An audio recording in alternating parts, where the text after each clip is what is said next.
mengajak kalian untuk membahas mengenai apa sih perusahaan dagang itu, gimana sih siklus akuntansi perusahaan dagang.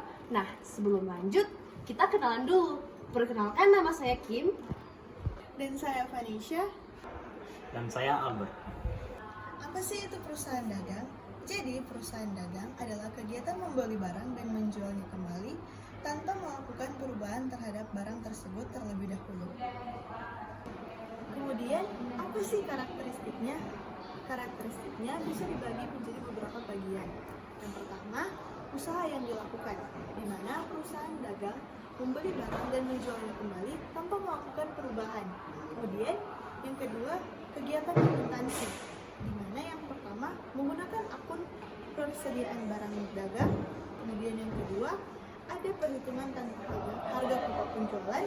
Yang ketiga, ada laporan laba rugi yang dapat menggunakan bentuk single step atau langsung dan multiple step atau secara bertahap. Lalu ada karakteristik perusahaan dagang.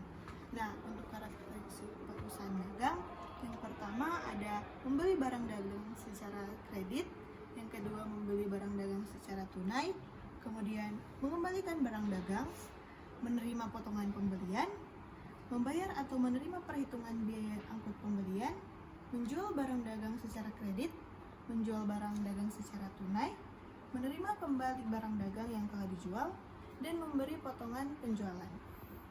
Untuk akun-akun perusahaan dagang, ada akun persediaan barang dagang, di mana dia digunakan untuk mencatat jumlah persediaan barang dagang.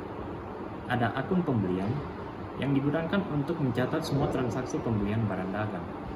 Ada akun retur pembelian dan pengurangan harga, yang digunakan untuk mencatat semua transaksi pengambilan barang dagang yang telah dibeli dan pengurangan harga atas pengembalian barang tersebut. Dan ada akun pemotongan pembelian yang digunakan untuk mencatat transaksi pemotongan pembelian.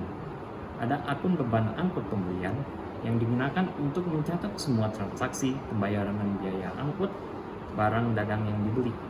Ada akun penjualan yang digunakan untuk mencatat semua transaksi penjualan barang dagang.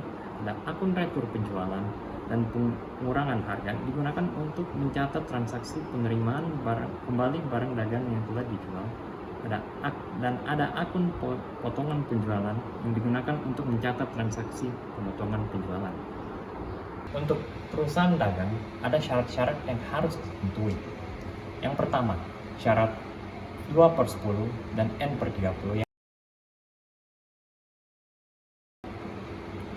Ada syarat 2/10, 1/15, dan N/30 yang artinya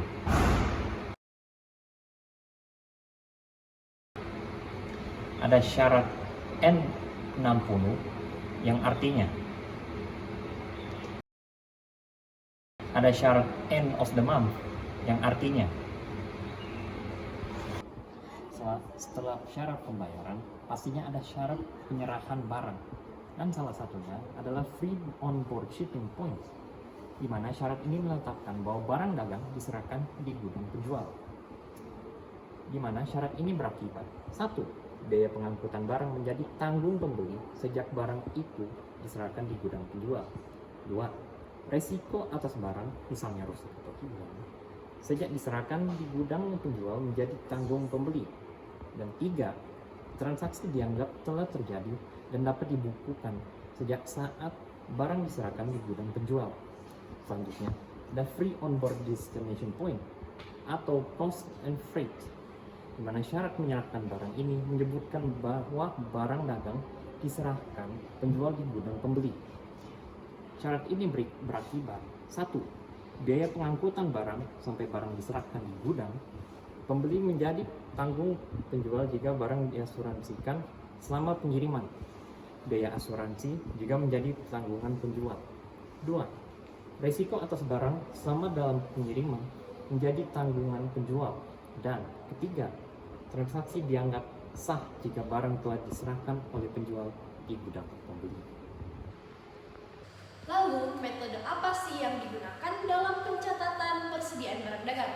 Nah, untuk metodenya digunakan dua metode. Yang pertama ada metode perpetual atau dengan mencatat stok barang secara real time setiap kali ada transaksi. sehingga jumlah stok yang tersedia selalu akurat. Kemudian ada juga metode periodik, yakni dengan mencatat persediaan barang dagang pada akhir periode penjualan, sehingga tidak langsung dicatat saat terjadi transaksi. Metode ini seringkali juga disebut dengan metode fisik, karena dilakukan pengecekan secara langsung. Lalu bagaimana dengan metode perhitungannya? Untuk metode perhitungannya digunakan 3 metode, yakni yang pertama ada FIFO atau first in first out, yakni menggunakan barang yang diterima paling pertama sebagai barang yang dikeluarkan paling pertama.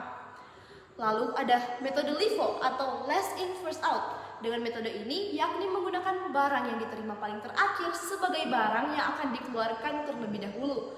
Kemudian ada metode weighted average cost, yakni menghitung persediaan dan harga pokok penjualan berdasarkan harga rata-rata semua barang yang dibeli selama satu periode.